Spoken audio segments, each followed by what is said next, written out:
Hi, hello, good morning. Welcome to today's lesson.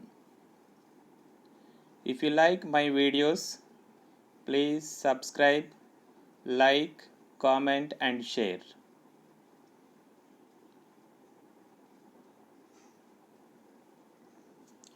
Today I am going to teach NCERT Grade 10th Economics, Chapter 4,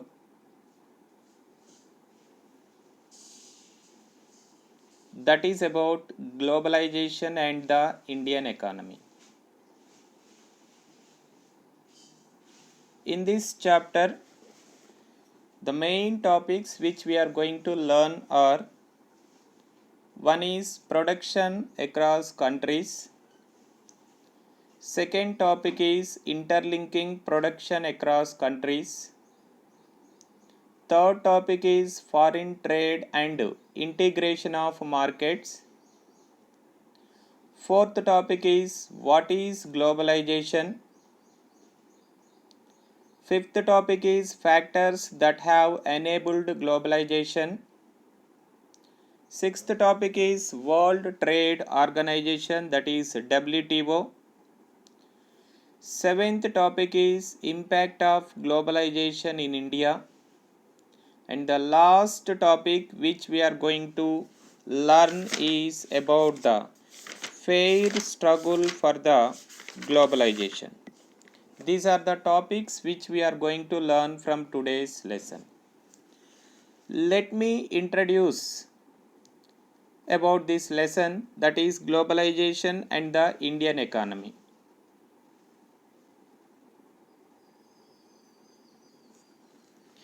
As consumers in today's world, some of us have a wide choice of goods and services before us. The latest models of digital cameras, mobile phones, and televisions made by the leading manufacturers of the world are within our reach. Every season, new models of automobiles can be seen on Indian roads. Gone are the days when Ambassador and Fiat were the only cars on Indian roads.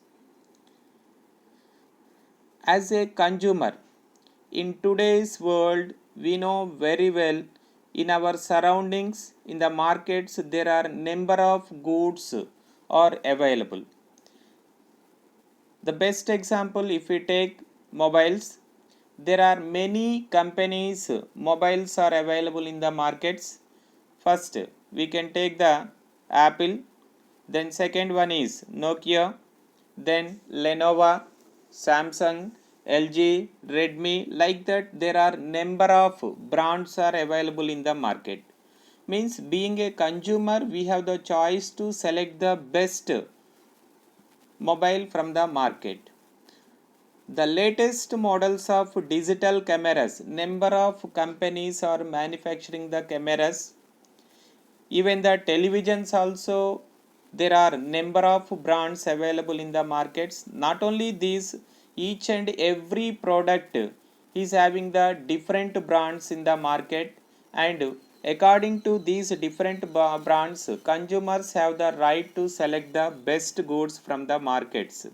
So thus there is a tough competition among the producers, and there is a easy process to the consumers to select the best products from the markets.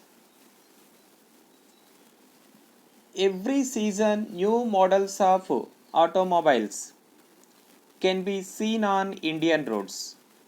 We know very well there are number of companies of cars are available in Indian markets.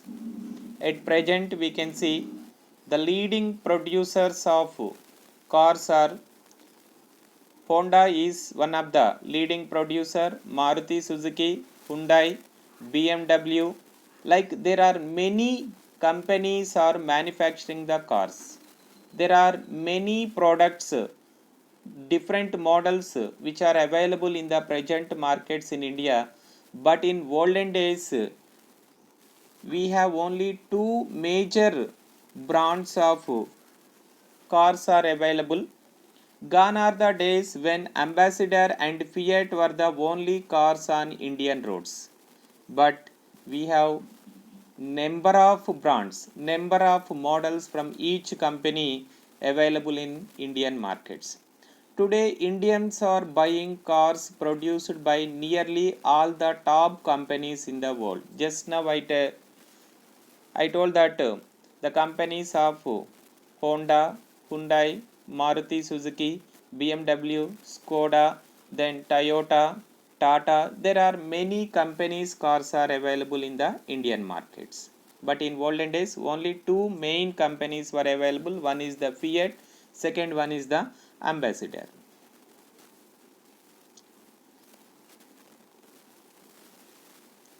A similar explosion of brands can be seen for many other goods, from shirts to televisions to processed fruit juices. Let me explain the first topic, that is about the production across countries.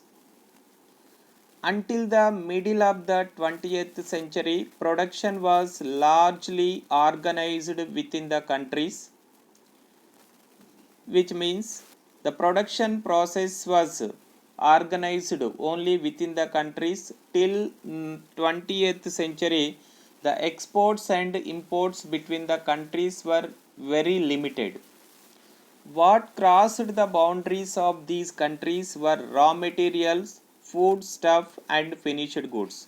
Only two kinds of goods that trade transactions were there between the countries. That two were, one is the raw materials, that is exported and imported, and food stuff and final products, these are the goods were exported and imported between the countries in the world. But in the 19th century, late after 19th century, there were many changes happened in the international trade. Colonies such as India exported raw materials and food stuff and imported finished goods. Till 20th century, Indian markets were engaged in exporting the raw materials and food stuff to the rest of the world and imported only the finished goods from the rest of the world.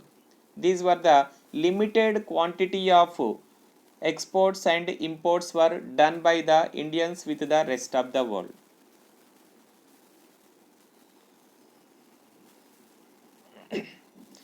Trade was the main channel connecting distant countries. Trade was one of the important way to communicate, to develop the relations with the rest of the world. Trade means we know very well, that is buying and selling of goods and services is known as the trade. So when our country is engaged in purchasing and buying of goods, purchasing and selling of goods with the rest of the world, then automatically the relations will develop with India and the rest of the world. This was before large companies called multinational corporations, which we can call it as the MNCs, emerged on the scene. So before the emergency of the multinational corporations or the companies, only the limited quantity of goods were exported to the from the rest to the rest of the world, and the limited quantity of goods are imported from the rest of the world. So let me explain what is MNC. A MNC, multinational company, is a company that owns or controls production in more than one nation. When any company has established its branches in more than one nation, then the company, we can call it as the multinational corporation or multinational company. The best example we can say that Pepsi, Coca-Cola, Thumbs Up are the best examples of the multinational companies. Even the cars like Hyundai, Maruti Suzuki, Toyota, BMW and all other companies are having their branches in the rest of the world. That's why we can call all these companies are the best examples of multinational companies, because its branches are located in more than one nations. MNCs set up offices and factories for production in regions where they can get cheap labor and other resources. Generally, every multinational company can establish its branches wherever the raw materials are available in large quantity, then wherever the laborers are available in less wages, that is both skilled laborers and the unskilled laborers, and wherever the water resources are available, like all the favorable factors are found in any country, then automatically every MNC will establish its branches in that countries. This is done so that the cost of production is low and MNCs can earn greater profit. Why MNCs are going to establish their branches only in the areas where the cheap laborers are available and the raw materials are available means, if the company will utilize the services of the laborers from the skilled and unskilled people, if the company will pay very less wages to the skilled and unskilled, then the company will get more profits from their trade. That is why every MNC is trying to expand their companies where the cheap laborers are available and where the raw materials are available with less rates, because the main motto of the MNC is to get the huge profits. That is why MNCs are basically depending on the factors like cheap laborers and the resources which are available in cheaper rates. The best example, Coca-Cola and Hyundai. And let me explain, a MNC is not only selling its finished products globally, but more important, the goods and services are produced globally. MNC, multinational company, is not only selling its finished products globally, and also it is importing the goods and services which are produced in its branches into the rest of the world. As a result, production process is increasing and its profits are also increasing, and they are expanding their companies in the rest of the world. The production process is divided into small parts and spread out across the globe. Whatever the products they are producing in their branches, in their companies, which are exporting to the rest of the world one side, and whatever the goods producing in their manufacturing units which are selling in the local markets also. The advantages of spreading out production across the borders of the multinationals can be truly immense. So establishment of multinational company in one area, it is basically depending on the many factors and it requires a huge investment. Wherever the favorable factors are found and where the company and when the company is ready to invest in the large amount, then only the company will get huge profits and the company will expand its branches in the different parts of the country. Now let me explain the second topic, that is about the interlinking production across countries. In general, MNCs, multinational companies, set up production where it is close to the markets. It is true, wherever the market facilities are well developed, there the MNCs will establish its branches. The best example we can take the largest populated countries like India, China, some other Pakistan, Bangladesh. In these countries, MNCs have established its branches in the large number because the market facilities are available and large number of people are available. That is why their products will sell within the short period of time and they will get huge profits from the Indian markets and the wherever the population is more from their markets. Where there is skilled and unskilled labor available at low cost, and where the availability of other factors of production is assured. Other factors of production means land, labor, capital and organization. With these factors of production, where the other facilities are provided by the government to support the establishment of the multinational companies, then the multinational companies will establish their branches in the different parts of the country. Then they will expand their business, their trade transactions within the country and with the rest of the world.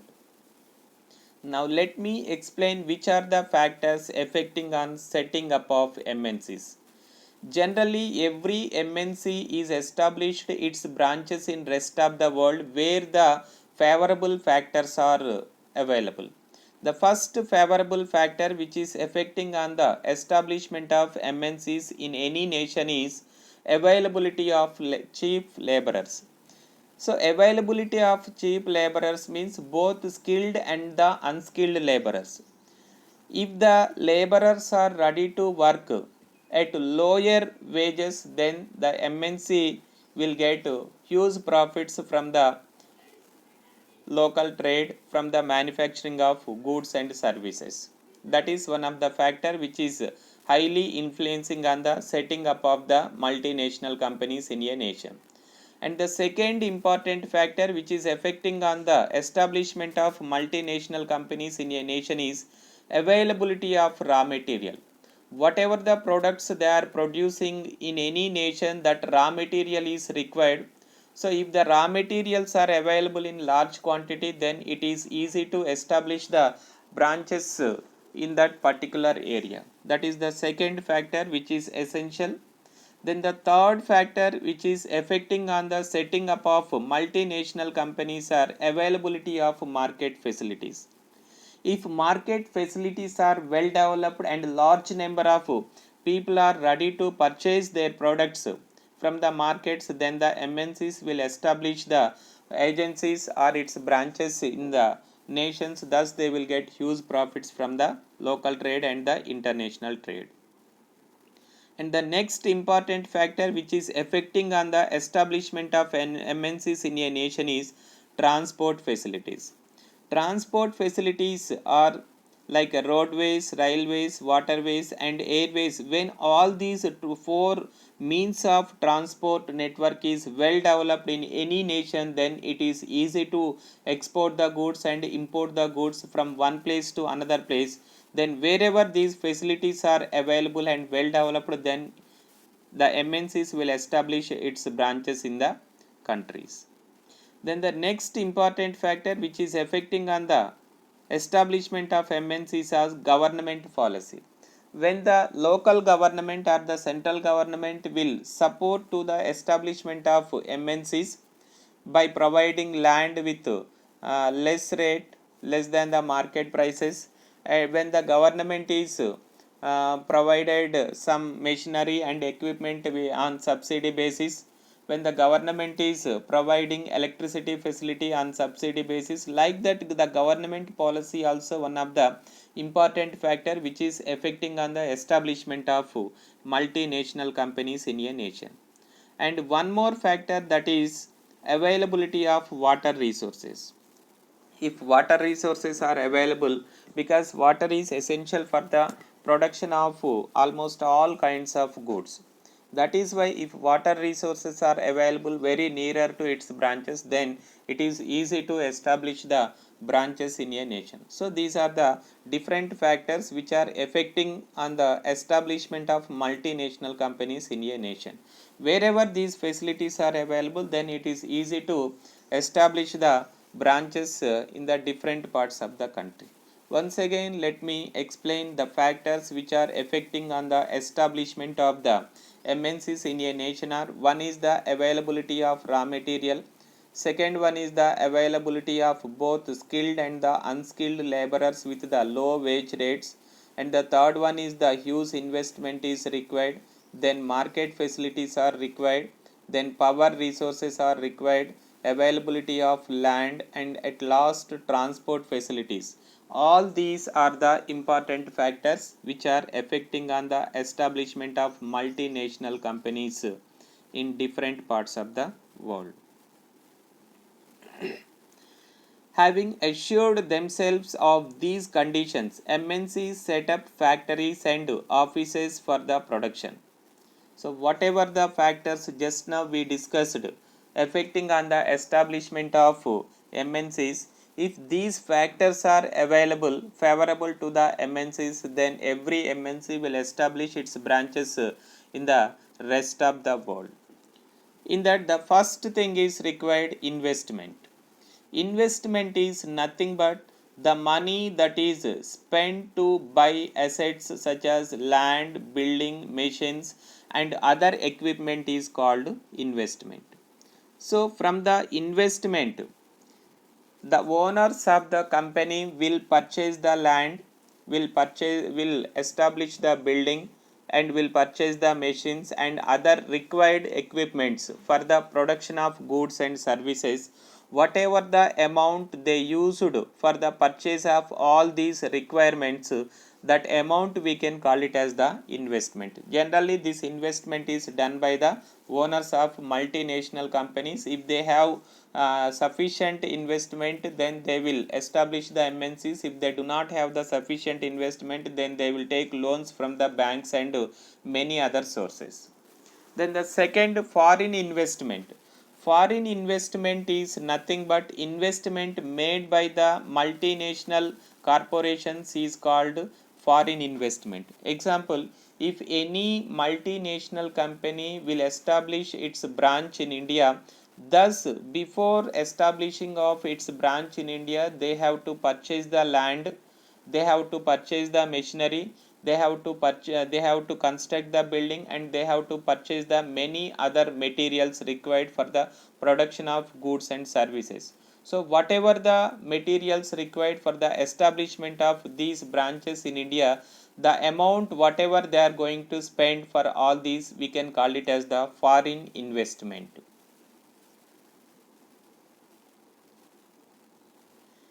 At times, MNCs set up production jointly with some of the local companies of these countries.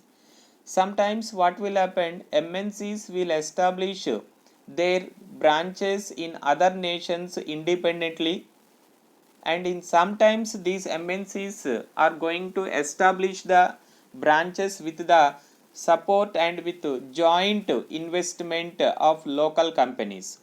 Means 50% of investment by the local companies and the 50% of investment by the MNC. Thus the profit will share equally to the MNC and the local company. This is the two different ways the establishment of MNCs in the countries. The benefits of the local company of such joint production is twofold. First, MNCs can provide money for additional investment like buying new machines for faster production. Then the second important benefit to the local companies from the MNCs is MNCs might bring with them the latest technology for the production. In this way, when the local company is unable to expand its production, thus MNC will provide some investment to the local company for the expansion of their production. Then the second way, MNC will provide the advanced technology to the local companies. Thus local companies will expand and will produce the large quantity of goods within the short period of time. Thus whatever the profit they will get from the production of goods and services, both the MNC and the local company will share equally.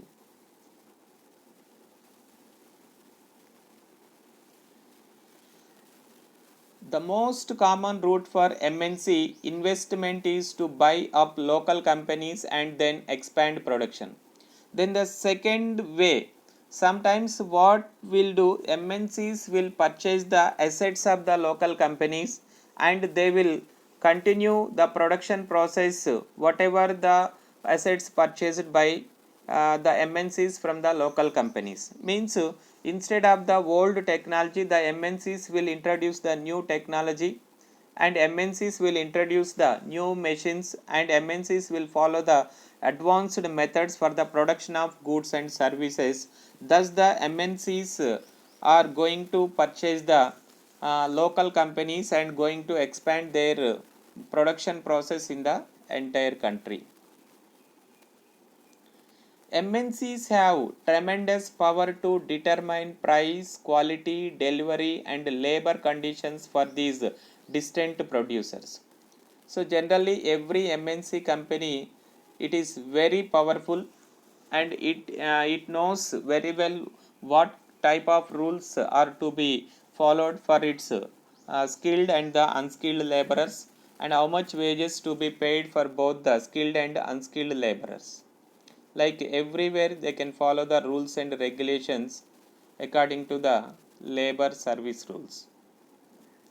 By setting up partnership with local companies, by using the local companies for supplies, by closely competing with the local companies or buying them up, MNCs are exerting a strong influence on production at these distant locations.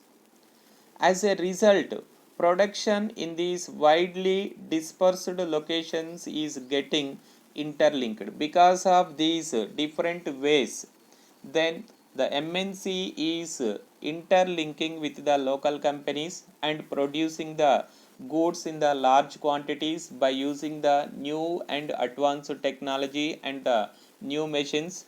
Thus it is getting huge profits from the other markets in the rest of the world.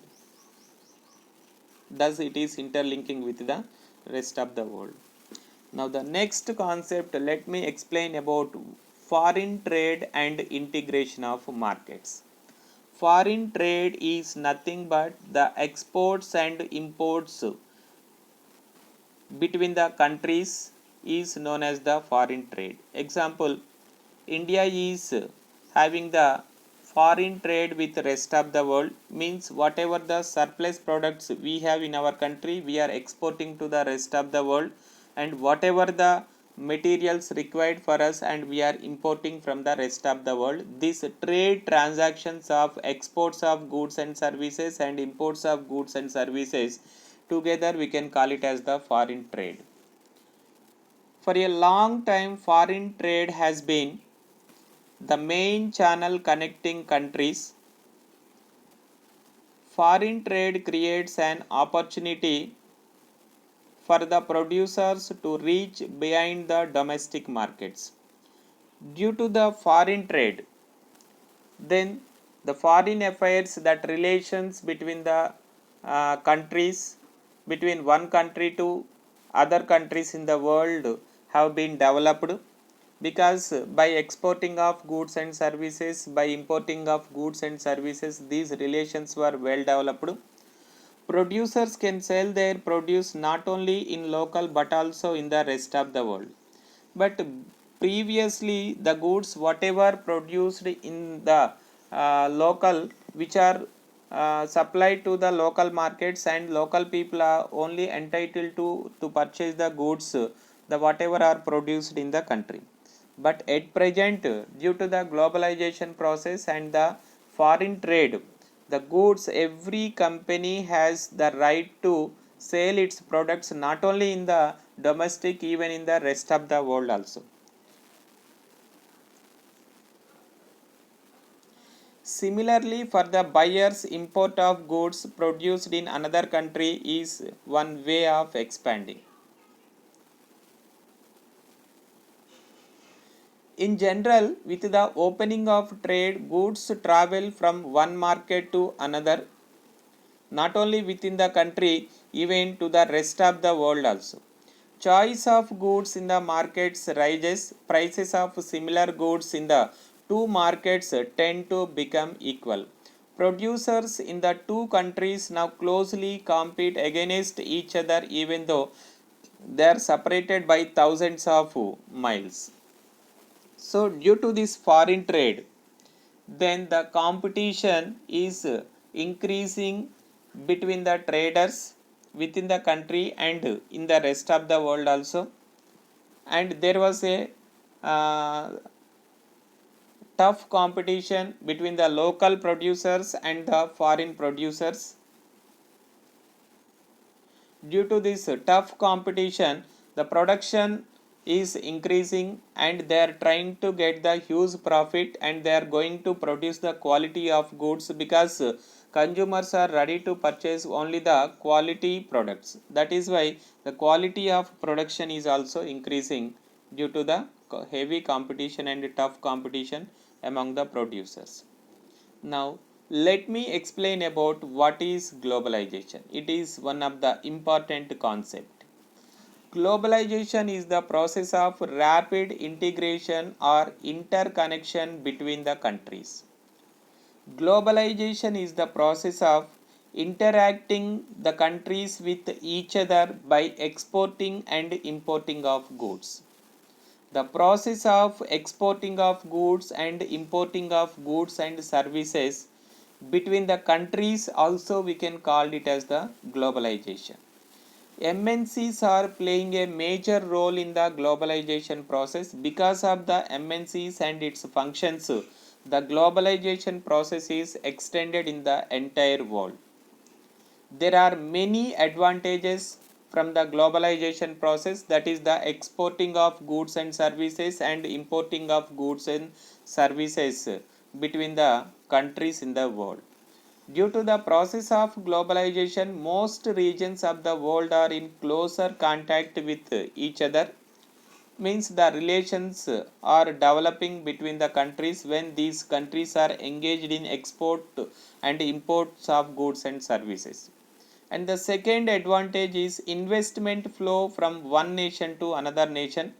Due to the MNCs, the foreign companies are going to invest their amount in the rest of the world. Thus, the foreign investment, foreign direct investment is flowing from one nation to another nation. And the third advantage, technology also flowing from one nation to another nation, especially from the well developed nations to the developing and the underdeveloped nations, because well developed nations are having well and advanced technology, but the developing and underdeveloped nations do not have the advanced technology. Due to the globalization process, this advanced technology is going to flow from the developed nations to the developing and underdeveloped nations. And the next important advantage is, due to the globalization process and the establishment of multinational companies in the rest of the world, large number of people will get the employment opportunities, thus their living standard will improve. And also many other benefits, like the countries will get the national income through the getting taxes, and the even the individual income, that is per capita income, also will increase due to the globalization process. Not only this, there are many other advantages from the globalization, and in some places there are some few disadvantages also. Once again, let me explain the advantages of globalization process. The first advantage is foreign relations will develop due to the globalization process.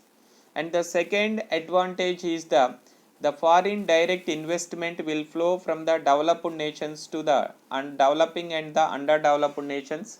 And the third advantage from the globalization process is the technology also will flow from one nation to another nation, especially from the developed nations to the developing and underdeveloped nations. And the next advantage of the globalization process is the number of employment opportunities are provided to the people in the countries wherever the MNCs are established. There the local people will get the large number of jobs, and the national income also will increase due to the globalization process, and per capita income also increases. We know very well what is per capita income. Per capita income is nothing but the individual income is known as per capita income, because people will get employment opportunities, thus their income increases. And at last, foreign exchange rate also increases, because when a country is exporting large quantity of goods to the rest of the world, thus the foreign income increases. When the foreign income increases, then automatically the value of local currency increases in the international market, thus foreign exchange rate also increasing due to the process of globalization. Factors that have enabled globalization. What are the factors that are enabled globalization process? One is the technology. Because of well advanced technology, only this globalization process is extended in the entire world. Rapid improvement in technology has been one major factor that has stimulated the globalization process. If rapid growth of technology and advanced technology was not there in the world, then the globalization process will not continue, will not extend for a long to a large uh, area. For instance, the past 50 years have been several improvements in transportation technology. We know very well there was a rapid growth and change in the transportation, that is roadways, railways, waterways and airways. In the olden days, only the roadways were available, which are limited to only cities and the towns.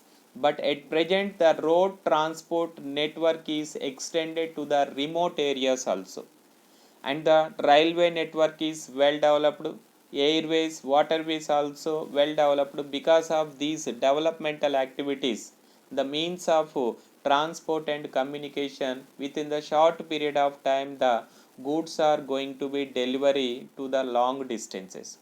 This has made much faster delivery of goods across long distances possible at lower cost. So thus technology is helping a lot for the extension of the globalization process in the world. Even more remarkable have been the development in information and communication technology.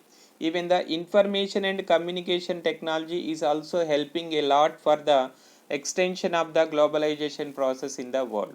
If communication and communication technology is not available, that is internet, then some other sources, then it is very difficult to communicate with the rest of the world for the exports and the imports of goods. In the recent times, technology in the areas of telecommunications, computers, internet has been changing rapidly. You know very well what changes are happening in our surroundings in the technology, telecommunications, computers, internet, and in many other sources of communications.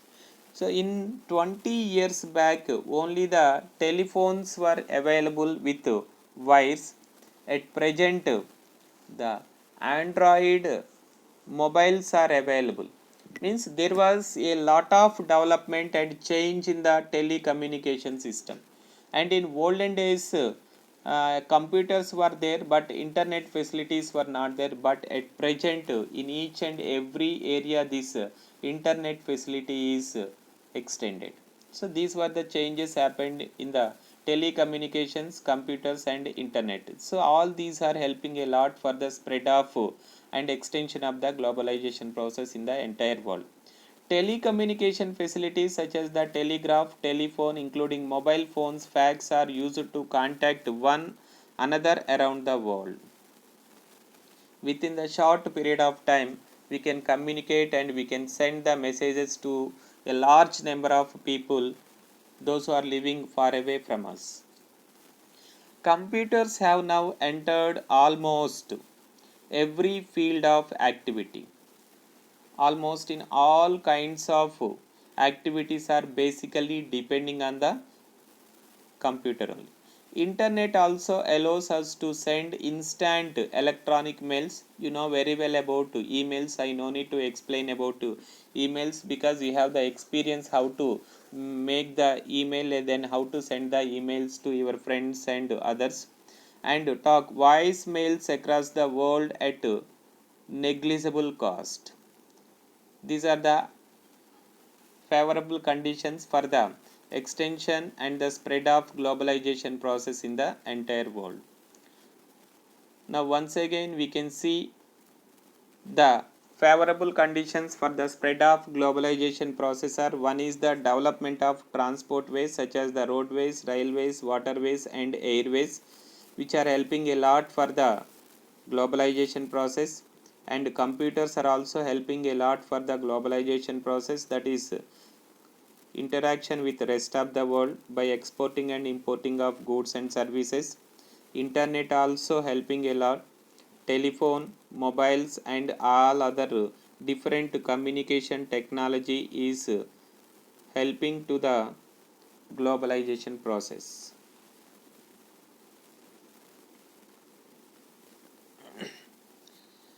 Now let me explain the next concept about the liberalization of foreign trade and foreign investment. What is liberalization? Removing barriers or restrictions set by the government is known as liberalization.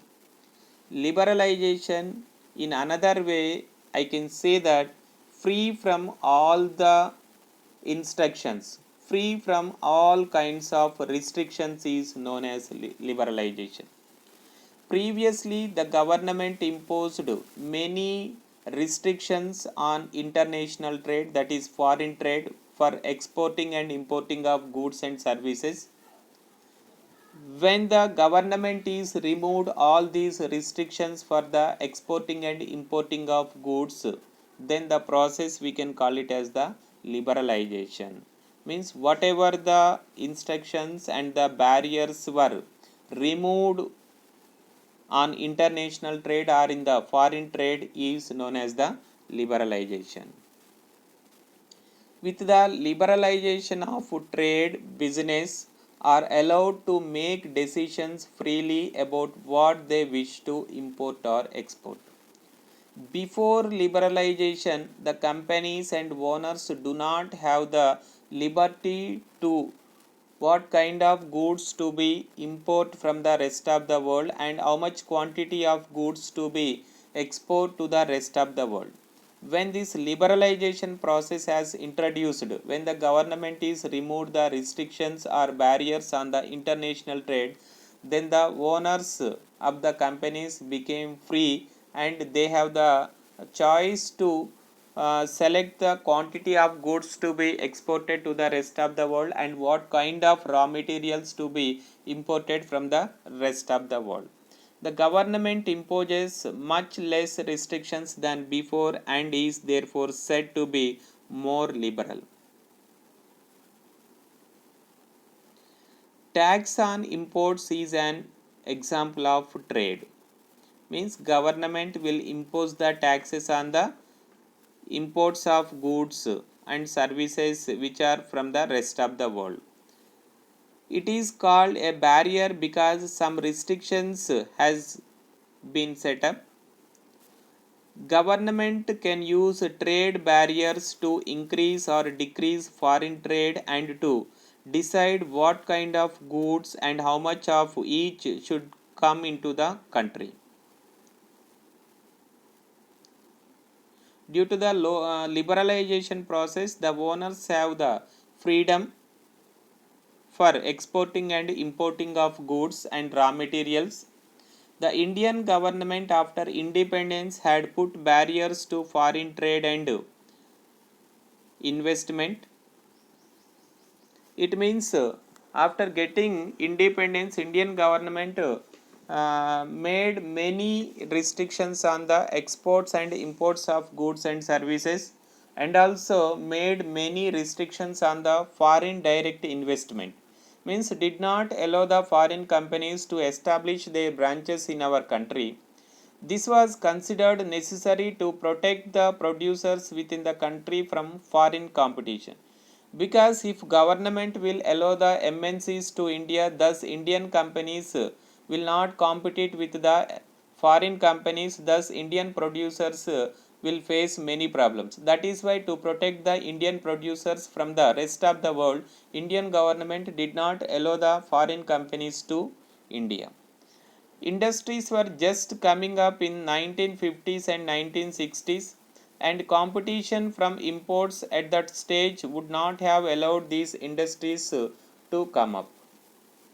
That is why Indian government is introduced many restrictions on the international trade Thus, it protected the Indian producers and Indian companies.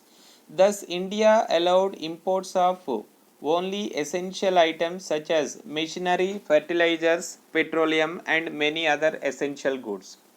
All the developed nations during the early stages followed the same policy, but later, when the local companies became strong, then the governments had introduced the policy of globalization and given permission to the multinational companies for the expansion of their branches in the country. Indian government introduced a new economic policy that is called NEP in 1991. As per new economic policy, Indian government removed the trade barriers or restrictions on foreign trade and given permission to the multinational companies to establish their branches in India, and even it supported the foreign direct investment in India also. By following this method, number of Indians got large quantity of employment opportunities, and the production also increased. Indian income also increased, individual income also increased, and there were many benefits got from the process of globalization. This means that goods could be imported and exported easily, and also foreign companies could set up factories and offices here. Till 1991, Indian government did not allow the large number of